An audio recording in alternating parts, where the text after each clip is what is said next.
c'est moi qui vais tourner ma cage thoracique et ça va du coup faire plier le bras de l'adversaire. Ok? Donc je fais comme ça, j'appuie, hop, et ça tourne. Le fait de s'intéresser à sa sécurité, à des techniques pour se sortir de ce genre de situation, ça apporte un peu de confiance en soi, ça apporte ouais, le sentiment de se dire qu'on va peut-être moins paniquer, qu'on va peut-être avoir la seconde de plus qui permet de faire la différence. Mets plus de résistance si tu veux pas que je te fasse.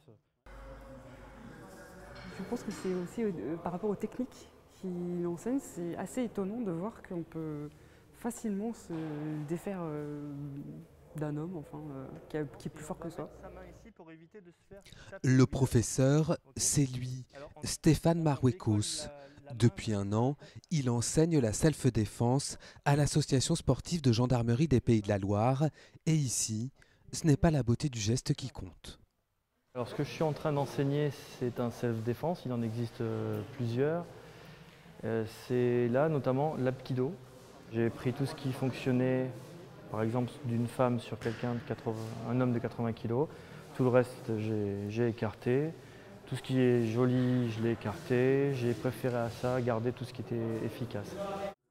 Transmettre ce savoir-faire, c'est presque devenu un credo pour ce Nantais de 39 ans. Afin de rendre accessibles ces techniques au plus grand nombre, il a même créé un site internet avec de nombreuses vidéos tutoriels entièrement gratuites. Mais son engagement ne s'arrête pas là. Stéphane Marouekos aide également les victimes d'agressions à se reconstruire. Des gens m'ont appelé, des gens qui étaient dans le besoin, dans la souffrance parce qu'ils ont vécu des choses traumatisantes. Ça va au-delà de du self-défense, mais je ne pouvais pas les laisser comme ça. Donc du coup, la discussion dans ces cas-là prend une autre tournure, je leur demande ce qui s'est passé, et je les invite à venir me rencontrer à la maison bénévolement, parler de ce qui s'est passé, et de les aider à se reconstruire comme ça. Ça s'est fait naturellement en fait, voilà, j'ai pas cherché. Parmi elles, un jeune homme de 17 ans qui a subi une violente agression à l'arme blanche. Il a accepté de témoigner, mais préfère garder l'anonymat. Nous l'appellerons Julien. J'osais plus sortir, j'avais peur de tout. J'avais l'impression que tout le monde me regardait, j'étais visé, quoi. J'étais vraiment la victime. Ma mère était tombée sur Stéphane, qui lui était aussi professeur de Apkido. Donc on s'est rencontrés, je suis venu chez lui et on a discuté, on a parlé, on a rigolé même. Moi qui n'avais pas rigolé depuis longtemps. Ça arrive de nouveau à aller dans la rue, à croiser du monde. J'ai été moi aussi victime d'agressions.